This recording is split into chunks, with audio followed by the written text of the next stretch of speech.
दोस्तों, बाबा साहब भीमराव अंबेडकर कैसे बने थे अंबेडकर, आज हम आपको इसी के बारे में बताएंगे। संविधान निर्माता बाबा साहब भीमराव अंबेडकर भारत देश को सामाजिक समानता का रास्ता दिखाया, विकास और टेक्निक के जरिए और विकास का सपना देखा था और हम उन्हें डॉक्टर भीमराव अंबेडकर बाबा साहब कहते हैं और उनके चर्चे के अनेक किस्से हैं और उनकी जिंदगी से जुड़े अनेक किस्से हैं। उन्हीं में से एक किस्सा है कि उनके नाम में अंबेडकर जुड़ने का बहुत कम लोगों को पता होगा। डॉक्टर भीमराव अंबेडकर का नाम और सरनेम पहले सतपाल था, बाद में का सरनेम अंबेडकर कैसे हुआ था, के बाद डॉक्टर भीमराव अंबेडकर नाम क्यों लिखा गया था। तो आइए दोस्तों, आपको बताते हैं डॉक्टर भीमराव अंबेडकर की पूरी सच्ची कहानी। दोस्तों, ये तो हम सब जानते हैं कि बाबा साहब का जन्म 14 अप्रैल 1998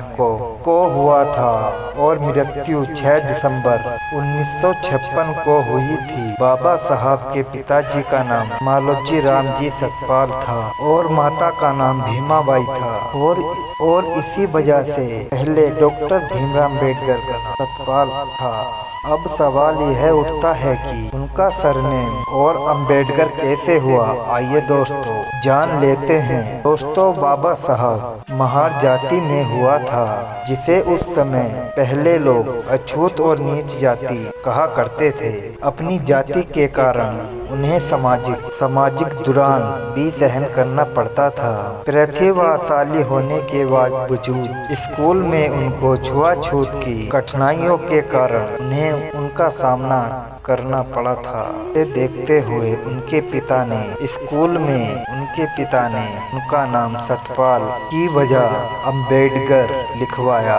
उसकी वजह यह थी कि वो कोकड़ के गांव के मूल निवासी थे उस क्षेत्र के और उपनाम गांव के प्रचलित रखने का मूल था। इसी तरह भीमराव सतपाल का नाम अंबेडकर रख दिया था, जिसके बाद बाबा साहब का उपनाम अंबेडकर उपनाम से स्कूल में दर्ज कर दिया गया और उसके बाद अब बाबा साहब अंबेडकर का नाम से बाबा साहब से कृष्णा मेकर और एक ब्राह्मण शिक्षक विशेष स्नेकर और उनके चलते ही बाबा साहब के नाम अंबेडकर से हटाकर भीमराव अंबेडकर रख दिया गया था और जिसके बाद फिर उन्हें भीमराव अंबेडकर बोले जाने लगा।